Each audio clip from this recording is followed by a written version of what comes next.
Y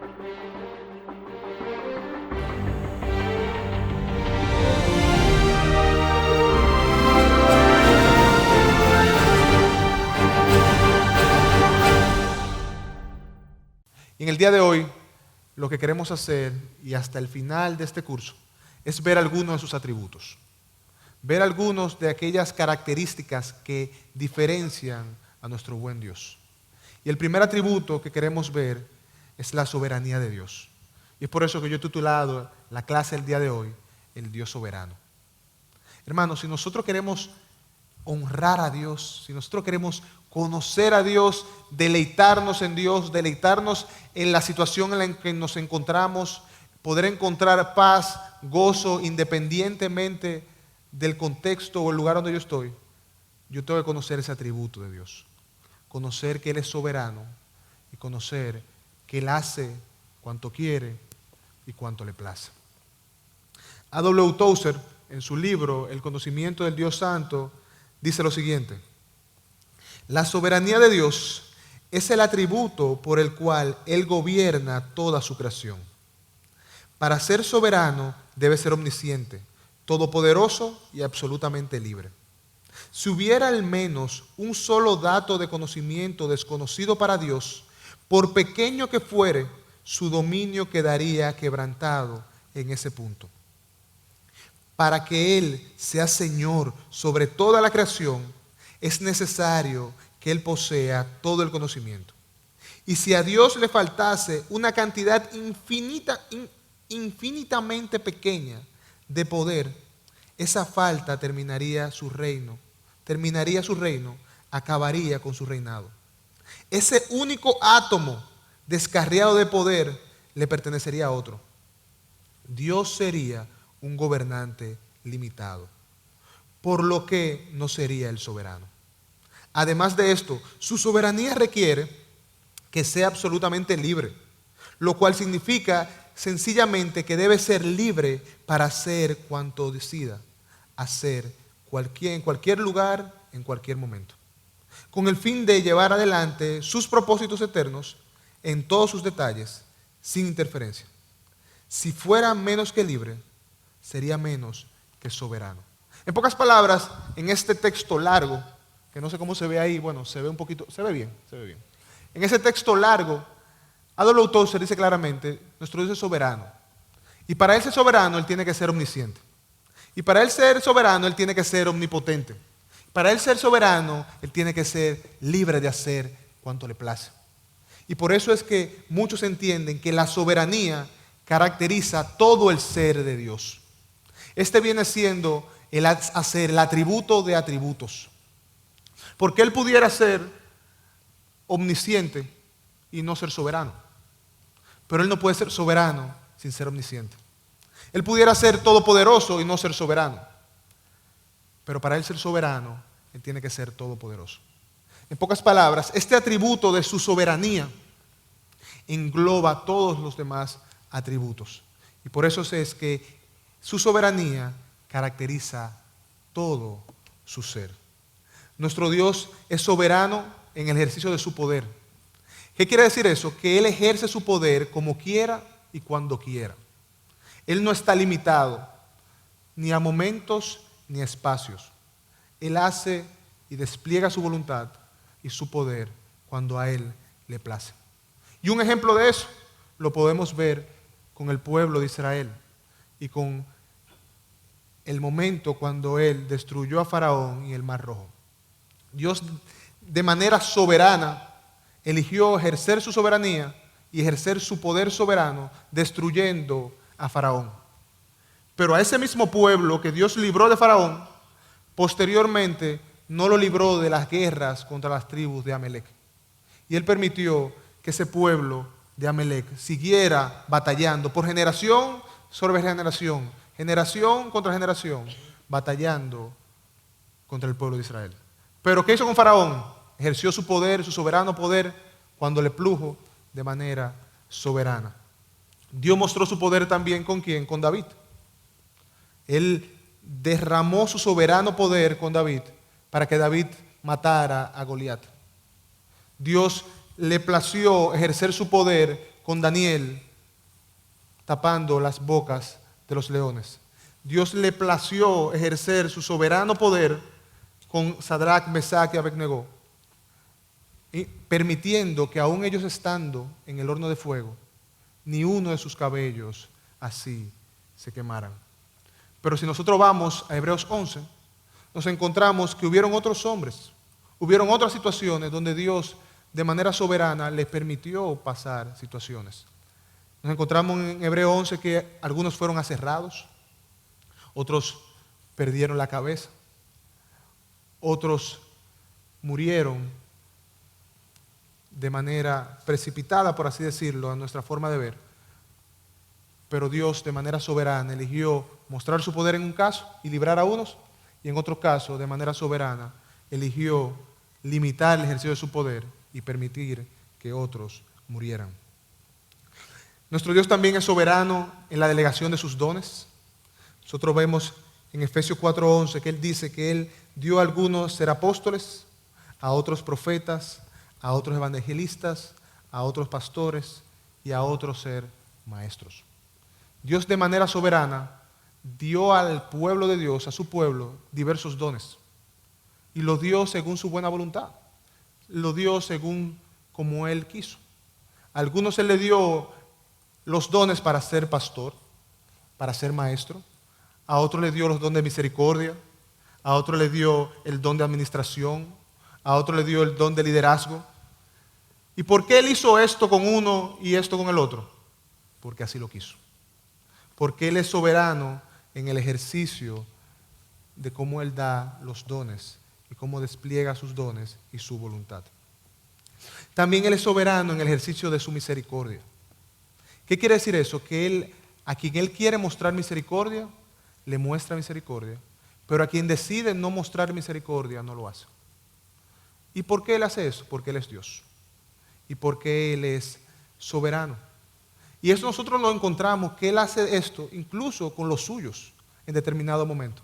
Nosotros vemos en Deuteronomio 3:26 que luego que Moisés desobedeció a Dios y golpeó la piedra de manera airada para que saliera agua, Él viene a clamar a Dios pidiendo misericordia. Y vemos en Deuteronomio 3:26 esto y dice: permíteme, te suplico, cruzar y ver la buena tierra que está al otro lado del Jordán, aquella buena región montañosa y el Líbano.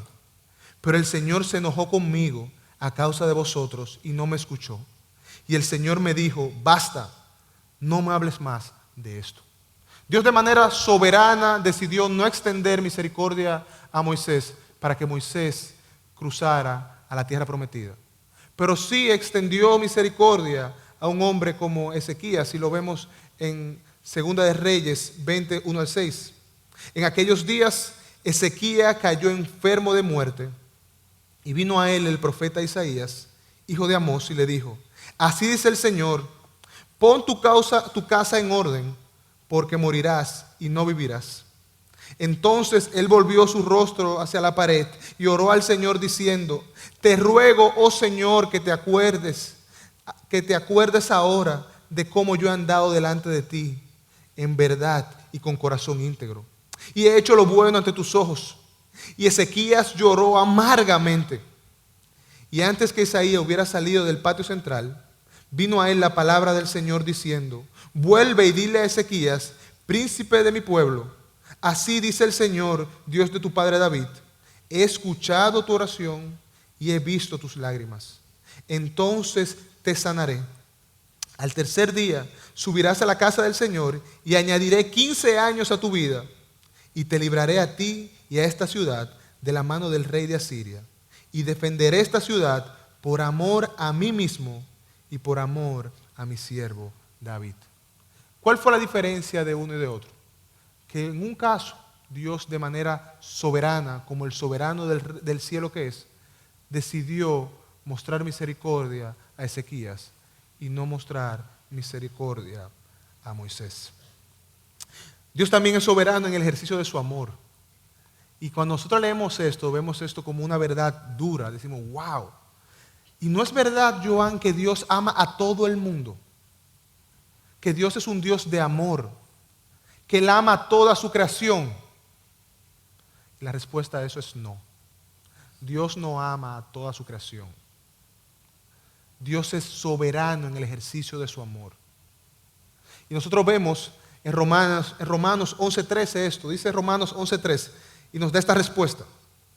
Porque aun cuando los mellizos no habían nacido y no habían hecho nada, ni bueno ni malo, para que el propósito de Dios, conforme a su elección, permaneciera, no por las obras, sino por aquel que llama, se le dijo a Rebeca, el mayor servirá al menor, tal como está escrito, a Jacob amé, pero a Esaú aborrecí. ¿Por qué? Y es una pregunta que uno se puede hacer. ¿Por qué? ¿Por qué Dios eligió a Jacob antes de nacer que a Esaú? ¿Qué pasó ahí? La respuesta a esa pregunta no la tenemos. Lo único que podemos decir, Dios, es que tú eres soberano y tú haces lo que te place. Y tú muestras tu amor a aquellos a quienes tú has elegido, a aquellos quienes tú has llamado para ti. Y esto lo vemos en Efesios 1, del 3 al 5. Bendito sea el Dios y Padre de nuestro Señor Jesucristo, que nos ha bendecido con toda bendición espiritual en los lugares celestiales en Cristo. Porque Dios nos escogió en Cristo antes de la fundación del mundo, para que fuéramos santos y sin mancha delante de Él.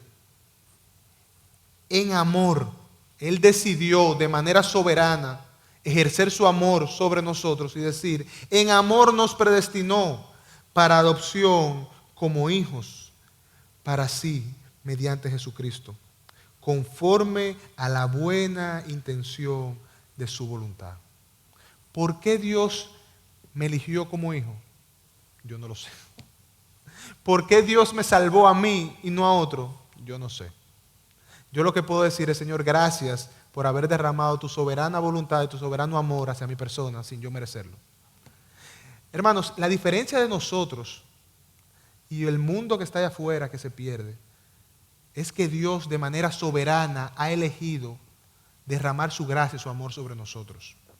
No es porque nosotros seamos mejor que ellos, no es porque nosotros hayamos hecho algo que nos hizo ganar ese favor, no. Es que de manera soberana Él decidió verter su amor sobre aquellos que Él ha predestinado para sí. Por lo cual a ti y a mí, al escuchar eso y al conocer ese Dios, lo que nos debe dar es un sentido de agradecimiento. Cuando yo escucho una verdad como esta, lo que debe venir a mi corazón es, Señor, gracias. Gracias, Señor, que yo no fui Esaú. Gracias que yo fui como Jacob, a quien tú amaste desde antes de nacer, a quien tú elegiste como tuyo por amor a ti, para ser tu hijo, sin haber hecho nada que lo mereciera. Dios es soberano en el ejercicio de su amor. Él es soberano en el ejercicio de su voluntad. En todos los aspectos de su voluntad, Él es soberano. ¿Y qué quiere decir eso? En pocas palabras, que Él hace lo que quiere. Él hace lo que le place. Y mire lo que dice el Salmo 115, 1 y 3. Dice, no a nosotros, Señor, no a nosotros, sino a tu nombre da gloria, por tu misericordia, por tu fidelidad. Porque han de decir las naciones, ¿dónde está ahora su Dios? Nuestro Dios está en el cielo. El mío, el de ustedes que estamos aquí, está en el cielo y Él hace lo que le place. Lo que Él le place, Él hace. ¿Dios pudiera resolver mi situación económica? Sí. ¿Dios pudiera sanarme de una enfermedad? Sí. ¿Dios pudiera hacer que me dieran visa para ir a los Estados Unidos, aquellos que no tienen visa? Sí, Él puede hacer lo que le plazca. Él puede sacarme de cualquier situación. Y si Él no lo ha hecho, es porque es lo mejor para mi vida. Porque si Dios me ama y me tiene donde estoy, es porque es lo mejor para mí. Porque Dios tiene control de su creación y control de nuestras vidas. Wayne Grudem, hablando de la soberanía de Dios, dice lo siguiente: Dios interviene continuamente en todas las cosas creadas, de tal manera que uno las mantiene existiendo y conservando las propiedades con que las creó. 2, coopera con las cosas creadas en toda acción y dirige las propiedades que la distinguen para hacerlas que actúen como actúan. Y 3, las dirige para que cumplan los propósitos que les asignó. En pocas palabras, Dios interviene en todos los aspectos de la vida de su creación, ya sea sosteniéndolo o ya sea haciendo cosas para que su creación cumpla su propósito, para que su creación cumpla el propósito por el cual Él le creó. Hermanos, el Dios que tú llamas Padre es un Dios soberano. Es un Dios capaz de hacer lo que quiere y cuando quiere, según su buena voluntad. Ahora, Joan, ¿por qué tú dices su buena voluntad? ¿Cómo es su voluntad? ¿Cómo es la voluntad de Dios? Yo puedo saber cómo es su voluntad. Su voluntad es gravosa para mi vida. Su voluntad es para castigarme muchas veces, para herirme, para destruirme. ¿Cómo es la voluntad de Dios para los suyos? Romanos 12, en la parte final, nos habla de cómo es la voluntad de Dios. Y voy a leer el verso completo. Dice Romanos 12, y no se adapten, no se conformen a este mundo, sino transfórmense mediante la renovación de vuestra mente para que verifiquen cuál es la voluntad de Dios, lo que es bueno, lo que es aceptable, agradable y lo que es perfecto. En pocas palabras, la voluntad de Dios siempre es buena, agradable y perfecta. Esa es la voluntad de Dios para mí. Siempre es buena, agradable y perfecta. No importa cómo sea, no importa cuál sea la situación, no importa lo doloroso que sea en este momento, no importa lo vergonzoso que pueda ser, no importa lo difícil. Si Dios está por mí, esa situación es la mejor para mi vida. Porque su voluntad siempre es buena, siempre es agradable y siempre es perfecta. No quiere decir que muchas veces no duela, no quiere decir que muchas veces no nos entristezcamos, no. Porque cuando Dios está trabajando y moldeando su imagen, tallando su imagen, eso va a traer muchas veces dolor a nuestra vida. ¿Por qué? Porque Él es como el buen alfarero, que cuando va dando forma, va tallando, ¿qué va haciendo? Va quitando, va moldeando. Y mientras a esa tinaja le van quitando pedazos, si esa tinaja pudiera sentir, es un dolor. Cuando va dando vuelta, dándole forma y amasando, es en medio del dolor. Cuando la ponen en el horno quema. Pero al final, ¿qué sale de ahí? Sale un instrumento para honra que puede dar honor y honra a su creación. Lamentablemente, nosotros los cristianos, y eso es triste, no entendemos esto de parte de nuestro Dios. Muchas veces nosotros queremos que las cosas se hagan a nuestra manera, como sea más fácil. Pero la vida cristiana no se trata de lo que es más fácil o más cómodo. Se trata de lo que va a traer gloria y honor al Dios que nos creó. Y en Isaías 29 nos encontramos con este texto que dice, ¿será posible que sean tan necios? Y algunas traducciones dicen, ¿será posible que sean tan estúpidos? Es el alfarero y, por cierto, es mayor que ustedes, el barro. ¿Acaso la cosa creada puede decir acerca del que lo creó, Él no me hizo? ¿Alguna vez ha dicho una vasija, el alfarero que me hizo es un tonto? Isaías dice claramente, oigan, es una necedad pensar ustedes que ustedes pueden tener una vida y ser un instrumento que ande por ahí solo, sin alguien que lo haya tallado hermosamente. ¿Acaso el que te talló, que te hizo, tú puedes decir que es un tonto? ¿Tú crees que tú sabes más que él? ¿Tú crees que tú sabes más que él lo que te conviene, lo que es mejor para tu vida? Cuando nosotros pensamos que nosotros sabemos qué es lo que nos conviene a nosotros, más que lo que Dios dice que nos conviene, nosotros somos unos necios. Porque tú sabes qué es lo que te conviene a ti y a mí, la voluntad de Dios. Lo que nos conviene a nosotros es su voluntad. Y por eso es que muchas veces nosotros oramos y como pastores nosotros oramos y le pedimos, Señor, no nos dejes equivocar. Nosotros no queremos hacer nada fuera de tu voluntad. Porque nosotros sabemos que caminar fuera de la voluntad de Dios solamente trae dolor y destrucción a nuestra vida. ¿Por qué? Porque Dios a los suyos, Él los va a traer. Y cuando nosotros nos salimos de la voluntad de Dios, lo que hacemos es que se nos pegan otras cosas. Y se nos pegan otras porciones de barro sucio. Se nos pegan un chin de cemento, un chin de arena. ¿Y qué hay que hacer ahí? Bueno, mijo, hay que refinarte de nuevo y volver el proceso de nuevo. Volver a quitar la arena, volver a quitar el barro, pulir de nuevo, horno de nuevo. Por lo cual nosotros debemos ser intencionales en querer caminar cerca de la voluntad de Dios. Porque eso es lo mejor para nuestra alma. Porque nuestro Dios es un Dios soberano, que Él hace lo que le place. Y si Él hace de mi vida una cosa, es lo mejor para mí. Porque Él es el creador y Señor de todas las cosas. ¿Cuáles son las características de la voluntad de Dios? Nosotros vimos que su voluntad es buena, agradable y perfecta. Pero sería bueno que podamos ver algunas características de su voluntad. Lo primero es que su obrar fue concebido en la eternidad pasada y permanecen inmutables. La voluntad de Dios fue concebida en la eternidad pasada. Dios no está inventando cosas. La mano de Dios no se mueve de aquí para allá. Dios no juega con dados. Dios no es un creativo que está pensando, bueno, si eso pasa, yo voy a hacer esto ahora. No. Dios, su voluntad, sentido general, completa, Él la pensó desde antes. Porque Dios no ve las cosas como nosotros la vemos. Nosotros debemos ver la vida de manera lineal. Pero Dios ve las cosas desde arriba.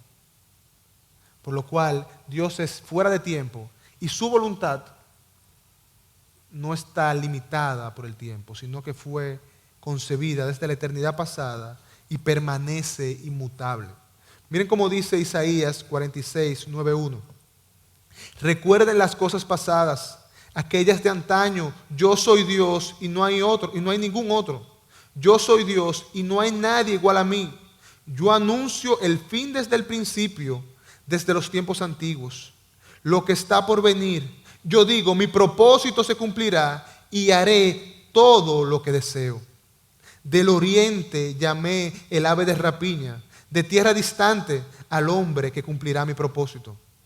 Lo que he dicho haré que se cumpla, lo que he planteado lo realizaré. Todo cuanto Dios ha determinado, Él lo va a hacer, porque Él es Dios. Y eso debe llenarnos a nosotros de tranquilidad y de paz, porque nosotros podemos tener la certeza de que sus promesas Él cumplirá. De lo que Él ha dicho que hará por nosotros, así lo hará. Porque todo cuanto Él ha determinado, Él hará que así suceda. Número 2, también, como decía, lo que Dios ha determinado se hará independientemente de cualquier situación. Independientemente de lo que yo crea. Fue determinado en la eternidad pasada, pero también se cumplirá, se hará independientemente de lo que nosotros pensemos. Independientemente de que Dios diga, la voluntad para Juan, mi voluntad para Juan es que Juan viva en República Dominicana y Juan diga, no, yo me quiero ir para Canadá. Al final la voluntad de Dios se va a hacer en la vida de Juan. Cuando Juan llama a Jonás, por ejemplo, y dice, Jonás, yo quiero que tú vayas a Nínive. Jonás, yo quiero que tú vayas a Nínive. Jonás, ¿qué hizo? Jonás dio la vuelta y se fue para el otro lado. ¿Pero dónde terminó Jonás? En Nínive. Porque la voluntad de Dios se va a cumplir siempre. Isaías 14, versículos 24, 26 y 27 dice, he jurado el Señor de los ejércitos diciendo, ciertamente tal como lo había pensado, así ha sucedido. Tal como lo había planeado, así se cumplirá. Este es el plan acordado contra toda la tierra y esta es la mano que está extendida contra todas las naciones. Sí, el Señor de los ejércitos lo ha determinado. ¿Quién puede frustrarlo? Y en cuanto a su mano extendida, ¿quién puede volverla atrás? Nosotros no podemos cambiar la voluntad de Dios. Es por eso que a nosotros se nos manda a conocer la voluntad de Dios. Cuando Pablo le escribe a los romanos, le dice, oigan, renovad su mente para que puedan verificar la voluntad de Dios. Él no dice, bueno, usted tiene que transformar su mente para que ustedes transformados puedan cambiar la voluntad de Dios y Dios haga lo que ustedes quieran. No. Es para que nosotros verifiquemos la voluntad de Dios. Nuestro tiempo de oración no es para cambiar la voluntad de Dios. Nuestro tiempo de oración es para nosotros, en humildad, venir delante de Él y que nuestro corazón y nuestro espíritu pueda unirse y entender su voluntad. En dependencia, reconociendo que lo que Él haga, ya sea contestando, diciendo que sí o diciendo que no, es bueno para mí, porque Él lo hace según su amor y su soberanía. Número 3, en su voluntad no hay error. Él actúa bajo su consejo sabio, perfecto y santo. A veces a nosotros nos pasan cosas y uno dice, bueno, parece que Dios se equivocó conmigo. Con Dios no hay error. Si Dios a ti te llamó para algo, te ha capacitado para algo, te ha puesto en un lugar, es porque Él así lo ha determinado. Si Dios ha permitido situaciones difíciles en tu vida, es porque Él ha sido determinado. Porque en su voluntad no hay error y no hay casualidad. Esto no es de que formando, Dios no está buscando las piezas para formar el rompecabezas, no, que Dios ve el rompecabezas completo. Y nosotros somos parte de eso. Él nadie le ha aconsejado, Él no le ha pedido permiso a nadie. Él ha hecho todo según su sabio y perfecto consejo. Dice Romanos 11, versículos 33 y 36. Oh profundidad de las riquezas y de la sabiduría del conocimiento de Dios. Cuán insondables son sus juicios e inescrutables sus caminos. Pues, ¿quién ha conocido la mente del Señor? ¿O quién llegó a ser su consejero? ¿O quién le ha dado a Él primero para que se le tenga que recompensar? Porque de Él, por Él y para Él son todas las cosas. A Él sea la gloria para siempre. Amén. ¿Quién ha conocido la mente de Dios? Es una buena pregunta. ¿Quién eres tú, hombre? ¿Quién creo yo, hombre, que soy? Para decir que entiendo a Dios. Y nosotros muchas veces, porque yo lo hago, muchas veces quiero entender el obrar de Dios. Quiero entender por qué pasan cosas cuando yo tengo un conocimiento limitado y finito. Dios no me ha pedido que lo entienda, Él me ha pedido que lo obedezca. Y ese es el llamado que nosotros tenemos, entendiendo que lo que Él me ha pedido es para mi bien. ¿Por qué? Porque su voluntad no hay errores y porque Él hace todo según su consejo, su propio consejo, según su voluntad, que es buena siempre. Número 4, vemos también que su voluntad no tiene límites y no hay quien pueda oponérsele. No hay nadie que pueda hacerle frente a Dios. Absolutamente nadie. Muchas veces, y esto lo hemos escuchado, de muchos hermanos o de algunos hermanos que en un momento comienzan a empezar a dudar por la situación que están viviendo y quieren oponerse a la voluntad de Dios. Quieren hacer todo lo contrario a lo que Dios le está mandando. Muy similar a lo que le pasó a Jonás. Pero al final, ¿hay alguno de nosotros que pueda oponerse a Dios? ¿Hay alguno de nosotros que pueda frenar su mano? Cuando hablamos de oponerse, es literalmente que de este lado de la puerta, imagínense una puerta, Dios está del lado de la puerta empujando la puerta. Y yo estoy del otro lado tratando de frenar la puerta. ¿Acaso creemos nosotros que podemos frenar la mano de Dios que quiere empujar esa puerta? No podemos hacerlo, porque Dios es soberano y nadie se le opone y su voluntad no tiene límites. Daniel 4:35 dice, todos los habitantes de la tierra son considerados como ¿qué? Como nada. Y Él hace según su voluntad en el ejército del cielo y en los habitantes de la tierra, y no hay quien detenga su mano y le diga, ¿qué haces? Hermanos, ese es el Dios que está detrás de la Biblia. Ese es el Dios que nosotros queremos conocer cada día. Ese es el Dios el que nosotros llamamos Padre. Un Dios todopoderoso que no hay nadie quien pueda oponérsele. Que no hay nadie quien pueda hacerle frente. Es el Dios que está por ti. Y muchas veces nosotros nos encontramos en situaciones y le clamamos a Dios y en nuestro interior, si somos honestos, hay duda. En nuestro interior hay, Señor, ¿y tú podrás hacer eso? ¿Tú podrás mover ese jefe que es tan complicado? ¿Tú podrás cambiarme de posición? O Señor, ese examen, esa nota de la universidad que yo estoy tomando, tú podrías ayudarme, Señor, porque yo necesito el conocimiento, pero tú no puedes hacer eso, Señor. Yo me voy a quemar. Y muchas veces enfrentamos la vida con un fatalismo, olvidándonos quién es nuestro Dios, olvidando quién es ese Dios que está por nosotros, a quien nadie puede oponérsele. Y si Dios está por nosotros, ¿quién contra nosotros? Y el conocerle a Él, conocer su voluntad y conocer las dimensiones de su soberanía, debe traerte a ti y a mí en todo tiempo paz, descanso y gozo.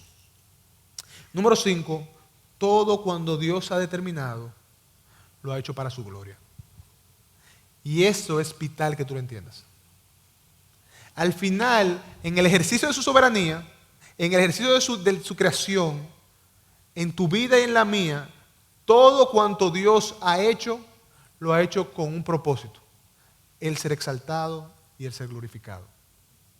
De eso se trata, de que su creación le dé honor y gloria a Él. Miren lo que dice Isaías 48, 9 al 11. Por amor a mi nombre contengo mi ira, y para mi alabanza la reprimo contigo a fin de no destruirte.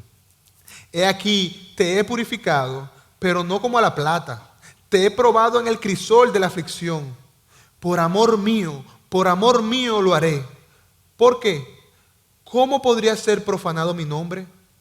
Mi gloria, pues, no la daré a otro. Todo cuanto Dios hace, lo hace para su gloria. Incluso Él nos aflige. Él nos permite pasar por momentos de dolor, de sufrimiento, con el propósito de hacernos instrumentos más puros y refinados para que podamos darle gloria a su nombre, para que podamos exaltarle, para que podamos glorificarle. Es por eso, hermanos, que cuando nosotros veamos los momentos de dolor, los momentos de aflicción, no lo veamos como que Dios no me está castigando, que Dios me está oprimiendo, no. Dios me está purificando para Él poder reflejar mejor su gloria en mí. Y es importante, de vital importancia, que su pueblo pueda conocer esa verdad. Isaías 43:7 dice lo siguiente: todo el que es llamado por mi nombre y a quien he creado, ¿para qué lo he creado? Para mi gloria, a quien he formado y a quien he hecho. Hermanos, Dios te creó para su gloria. Si tu vida no le da gloria a Dios, es una vida desperdiciada. Y nosotros podemos usar nuestra vida o para darle gloria a Dios o para avergonzarnos en el mundo. Imagínense, y vamos a hacer un paréntesis aquí, imagínense que usted es un iPhone. Un iPhone 11 cuesta ahora mismo alrededor de $1,200. Jesús Santísimo, correcto. $1,200 son alrededor de 60,000 pesos dominicanos. 63. Ok, aquí tenemos un economista que están seteados cambiando dólares. $63,000. 63,000 pesos. El iPhone fue usado ¿para qué? Para llamar, para tirar fotos, la cámara está espectacular, para trabajar en él. Pero si usted coge ese iPhone y lo coge para clavar un clavo, ¿qué va a pasar? Que esos 63,000 pesos se van a romper ahí mismo. ¿Por qué? Porque el iPhone no fue creado y diseñado para clavar clavos. De la misma manera, hermanos, nuestra vida muchas veces lo que están haciendo es clavando clavos y destruyéndose. Porque estamos persiguiendo otra cosa que no fue para la cual nuestro Creador nos creó. Y es por eso que nosotros tenemos que vernos como instrumento en manos de Dios, que puede ser utilizado de manera gloriosa y excelente como un iPhone, que cuando uno, wow, que uno puede tirar las mejores fotos, o ese mismo iPhone, cogerlo para clavar un clavo y tener hoyo por todos los lados. Nos toca a nosotros ahora pensar qué vamos a hacer con nuestra vida. ¿Vamos a hacer iPhone de gloria o iPhone que claven clavo y estén lleno de hoyo? Y ojalá que nosotros podamos decidir usar nuestra vida según el propósito por el cual Dios la creó, que fue darle gloria y honor a Él. Número 6, y eso es muy importante que también lo conozcamos, en la voluntad de Dios nunca hay pecado. La voluntad de Dios nunca hay pecado. Dios nunca me va a llevar a mí a pecar. Cuando yo peco en el ejercicio de su voluntad, no es que Dios me está haciendo pecar, es que Él se ha alejado de mí y me ha dejado actuar según mi naturaleza pecaminosa. Pero en Dios no hay pecado, en su voluntad nunca hay pecado. Y miren cómo Santiago 1:13 lo dice, que nadie diga cuando es tentado, soy tentado por Dios, porque Dios no puede ser tentado por el mal y Él mismo no tienta a nadie. En la voluntad de Dios no hay pecado. Dios no me va a poner a mí en una situación donde yo vaya a haber inclinado a pecar. Todo lo contrario. Lo que pasa muchas veces es que yo me alejo de la voluntad de Dios y al alejarme de la voluntad de Dios, ¿con qué me encuentro? Con tentación y con pecado. Por eso es que yo debo buscar siempre caminar en los designios y los mandatos de mi Dios para yo caminar en santidad y fuera y alejado del pecado. Número 7, su voluntad posee un alcance total. Todo cuanto ocurre en un sentido u otro, ya sea bueno o malo, está bajo su voluntad. Todo cuanto ocurre en un sentido u otro, ya sea bueno o malo, está bajo de su voluntad. La voluntad de Dios tiene un alcance total. Ya sea Él obrando o ya sea Él permitiéndolo. Miren cómo dice Lamentaciones 3, versículos 37 y 38. ¿Quién es aquel que habla y así sucede a menos que el Señor lo haya ordenado? ¿No sale de la boca del Altísimo tanto el bien como el mal? ¿No es Dios quien permite las cosas en mi vida? ¿Acaso a Dios algo puede sorprenderle? ¿Acaso puede salirse mi situación de la voluntad de Dios? No. Todo cuanto pasa en mi vida, Dios lo ha permitido. Ya sea bueno o malo, viene de parte de Él. Y por eso yo cuando vea las situaciones difíciles en mi vida, yo tengo que verla, Señor, como eres tú que la está trayendo. Eres tú que la está permitiendo. ¿Por qué? Porque si Él quisiera que eso no pasara, no pasaría. Si Dios quisiera que en mi vida no hubiera un momento de aflicción, yo no tendría un momento de aflicción. Si Dios quisiera que yo tuviera un buen trabajo, yo tendría un buen trabajo. Si Dios quisiera que yo tuviera un buen matrimonio, yo tuviera un buen matrimonio. Si Dios quisiera que yo tuviera hijos obedientes, que honraran su nombre y honraran su palabra, yo tendría buenos hijos obedientes que honraran su nombre y su palabra. Si Dios quisiera que yo tuviera sano, que no tuviera ningún tipo de enfermedad, eso pasaría, porque Dios hace lo que quiere. Nosotros leímos ahorita, nuestro Dios está en el cielo y Él hace lo que le place. Pero si Él permite situaciones como esta en mi vida, es con un propósito. Y es con el propósito, como decía anteriormente, de formar la imagen de Cristo en mí. De formar un instrumento que pueda brillar y que otros afuera, que el mundo afuera pueda decir, gloria a Dios. Nuestras aflicciones y nuestro momento de dolor deben servir para exaltar a nuestro Dios.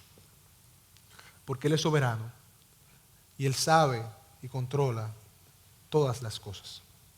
Hermanos, cuando yo puedo conocer a Dios, yo conozco sus atributos, que es lo que queremos hacer en este curso.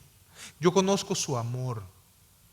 Yo conozco, Señor, yo sé que tú me amas, porque tú me has elegido como tu hijo y has derramado tu amor sobre mi vida a través de la obra de Cristo Jesús.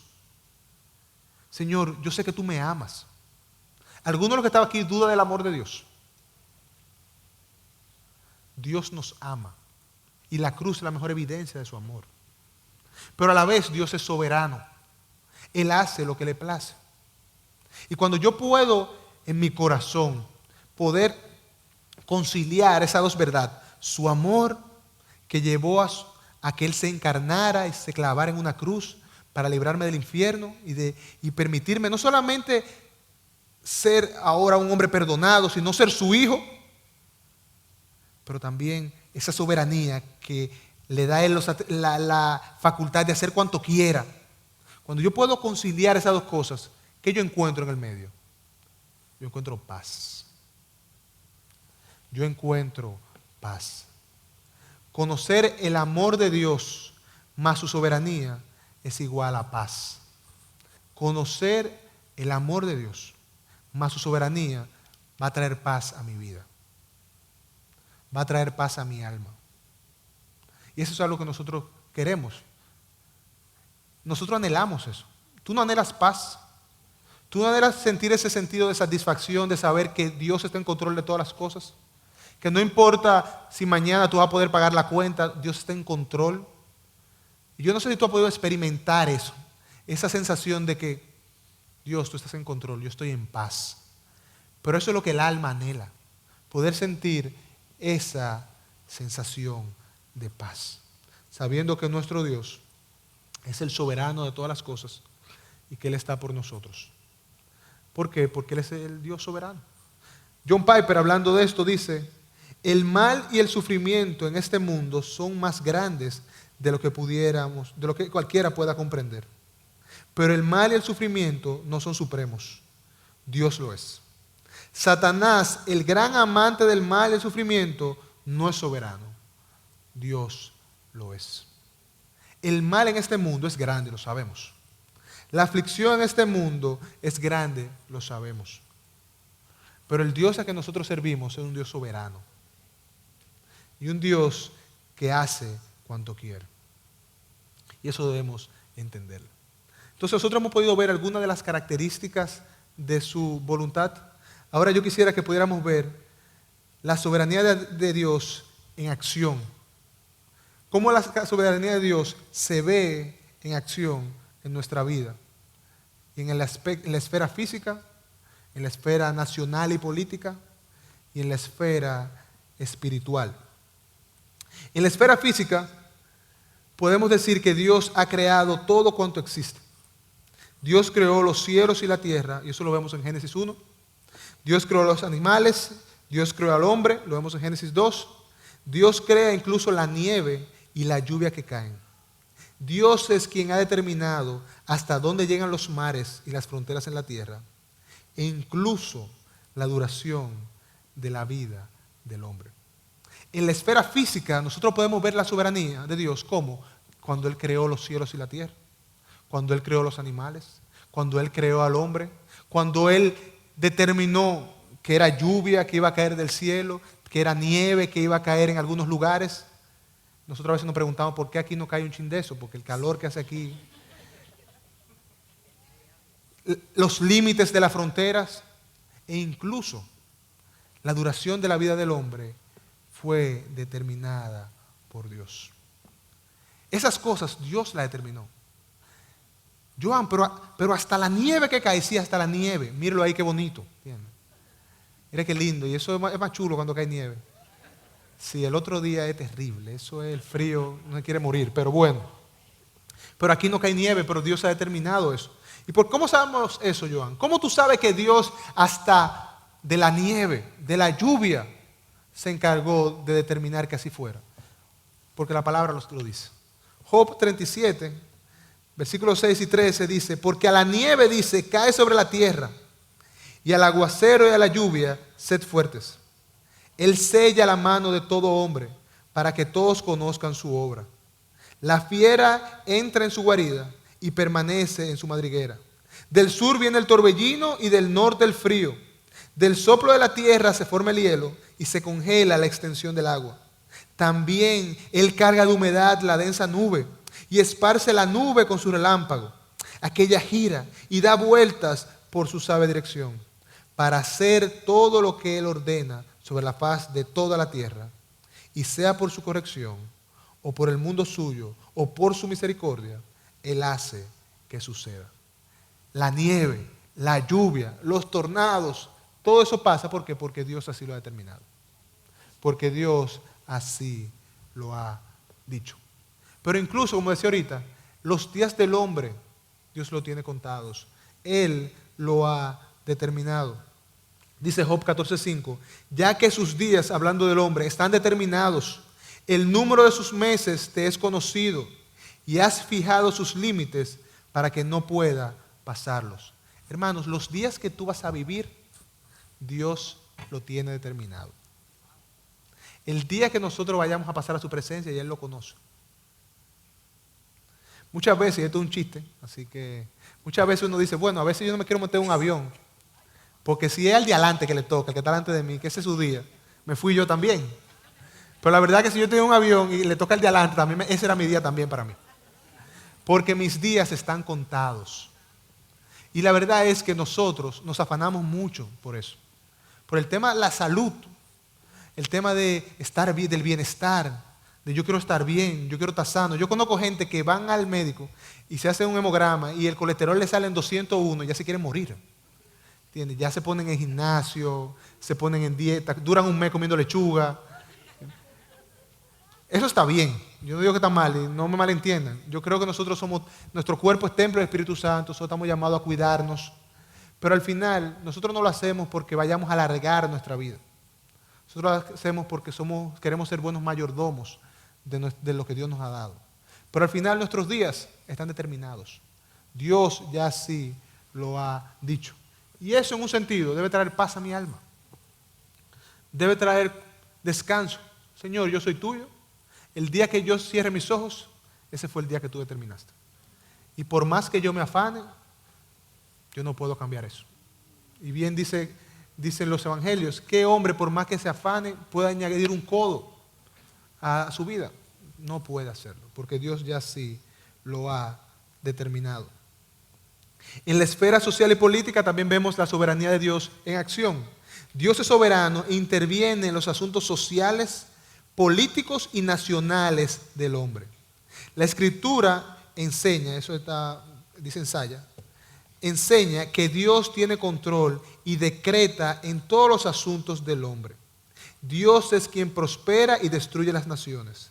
Él ha determinado el tiempo y existencia y el lugar de cada nación sobre la tierra. Incluso el apóstol Pablo dice que los gobernantes son puestos, ellos son siervos de Dios. Ahorita, en el tiempo de oración, aquellos que se agregaron después, nosotros tuvimos un tiempo de orar por ciertos países de Latinoamérica que están en conflictos. Cuando nosotros oremos por esos países y oremos por sus gobernantes, recordemos que es Dios quien los ha colocado ahí. Recordemos que es Dios quien determina la prosperidad y el bienestar de las naciones. Y eso es importante que yo lo tenga claro cuando yo ore y clame a Él. Daniel 4, 34 y 35 dice esto: pero al fin de los días, yo, Nabucodonosor, alcé mis ojos al cielo. Después de Nabucodonosor pasar su tiempo de prueba, donde duró 7 años comiendo con las bestias, dice: alcé mis ojos al cielo y recobré mi razón. Y bendije al Altísimo y alabé y glorifiqué al que vive por siempre, porque su dominio es un dominio eterno y su reino permanece de generación en generación. Y todos los habitantes de la tierra son considerados como nada, mas Él actúa conforme a su voluntad en el ejercicio del cielo y entre los habitantes de la tierra. Y nada puede detener su mano ni decirle qué has hecho. Eso lo leímos ahorita. Y en pocas palabras, lo que Nabucodonosor dice: Señor, yo quise vivir para mi gloria, pero tú me quitaste cuando a ti te plujo. Y eso pasó. Nabucodonosor ve Babilonia y dice: esta es la Babilonia que yo he creado para mi gloria y mi honra. ¿Y qué hace Dios? Para tu gloria y tu honra. Porque fue para ti, muchacho. No ven, muchachito. 7 años comiendo hierba. ¿Por qué? Porque Dios es que quita y pone según su buena voluntad.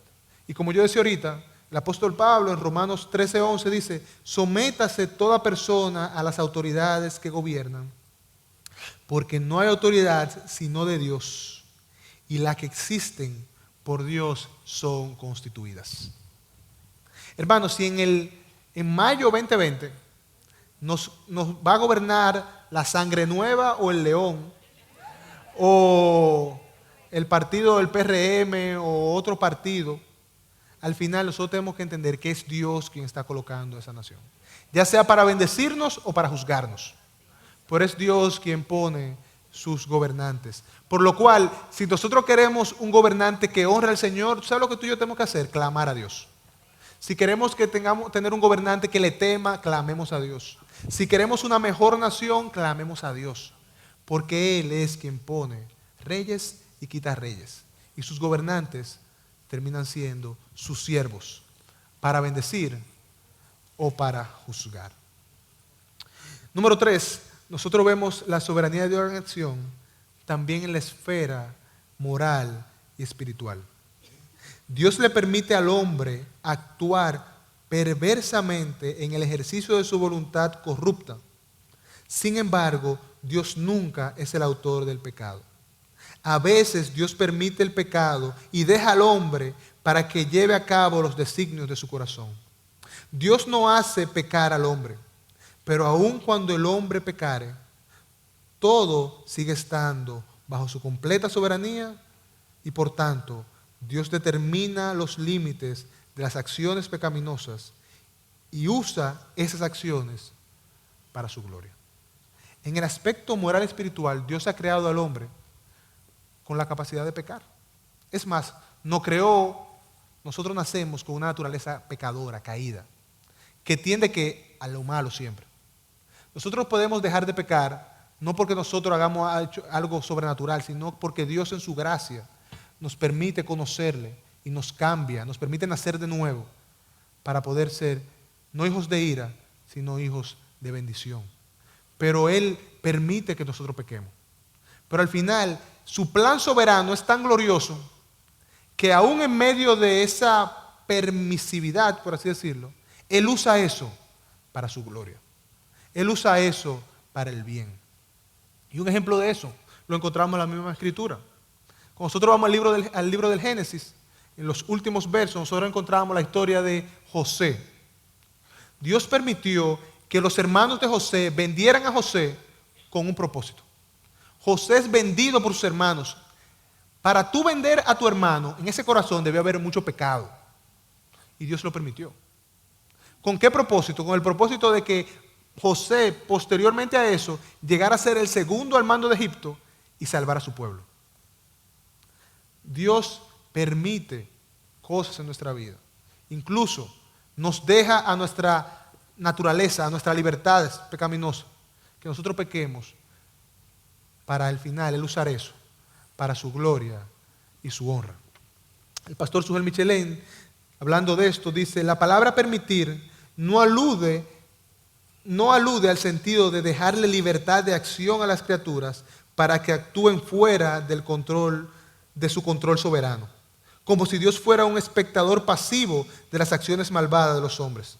Como bien señaló Teodoro Beza fue el segundo después de Juan Calvino, la palabra permiso es apropiada si lo que significa es que Dios no actúa en el mal, sino que deja al hombre a merced de Satanás y de sus propias concupiscencias. En otras palabras, el decreto de Dios incluye dejar a algunos hombres seguir el curso de su propia maldad, sabiendo que al final de cuentas el pecado de ellos cumplirá el propósito de Dios, como sucedió con José y también como sucedió con Jesucristo. Judas pecó. Si Judas probablemente no peca, Cristo no va a la cruz. Si Cristo no es clavado en la cruz, tú y yo hoy estaríamos condenados. Dios permite el pecado con el propósito de llevar a cabo sus planes. Y al final Él ser glorificado. Hermanos, nuestro Dios es soberano. Nuestro Dios tiene control sobre todo cuanto existe. Todo cuanto pasa, Él lo permite. Para al final que Él recibir toda la gloria. Porque de eso se trata. C.S. Lewis decía que el mundo es el teatro de la gloria de Dios. ¿Y quiénes somos nosotros? Somos los actores, que debemos dar gloria y honor a Él. Y yo quiero preguntarte, en lo que vamos cerrando, ¿cómo el conocimiento de la soberanía de Dios debe cambiar mi vida? ¿Cómo el conocimiento de que Dios es soberano, que Él hace cuanto le place, que Él tiene el control de todas las cosas, que aún lo bueno y lo malo Él lo permite con el propósito de formarme a la imagen de Cristo, de formarme y hacerme una imagen que pueda reflejar su gloria? ¿Cómo eso debe cambiar mi vida? ¿Cómo conocer ese Dios que se revela en las páginas de la Escritura? Debe cambiar mi forma de pensar, mi forma de actuar, mi forma de vivir. ¿Cómo lo va a hacer? ¿Cómo lo hará en ti? Hermano, nuestro Dios es soberano. Y por la gracia de Dios, en su soberanía, Él ha determinado que hombres pecadores como tú y como yo, hoy puedan ser sus hijos. Confiemos en Él y exaltémosles como Él es. A.W. Pink, hablando de la soberanía de Dios, dice, decir que Dios es soberano, y es lo que yo quiero que nosotros nos llevemos el día de hoy. Este es mi deseo. Aquí está mi corazón para ustedes. Si ustedes pueden llevar esto, estamos bien. Decir que Dios es soberano es declarar que Dios es Dios. Decir que Dios es soberano es declarar que Él es el Altísimo, que Él hace según su voluntad en el ejército del cielo y en los habitantes de la tierra. Y no hay nadie quien detenga su mano y le diga, ¿qué haces? Decir que Dios es soberano es declarar que Él es el Todopoderoso, el poseedor de todo el poder en el cielo y en la tierra, para que ninguno pueda vencer sus consejos, frustrar sus propósitos o resistir su voluntad.